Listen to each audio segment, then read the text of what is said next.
Jenny, you know that there are types of government in the modern world and they are democratic and autocratic. Yeah, I know. What do you think? What are the functions of democratic and autocratic government? The main function of the both types of government is to rule the nation. In a democratic system, the public opinion is clearly reflected as the government is established by the direct support of the people. On the contrary, autocratic government is not at all people-oriented. In this system, government comes to power ignoring and disregarding public opinion.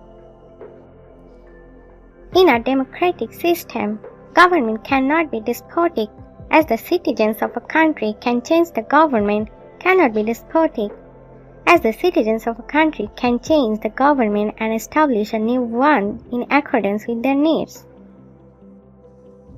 In the democratic system, people are the source of all power.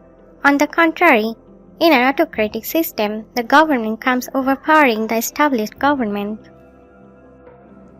Since a democratic government is a government by the people, if most of people are careless and ignorant, unskilled government is bound to be established.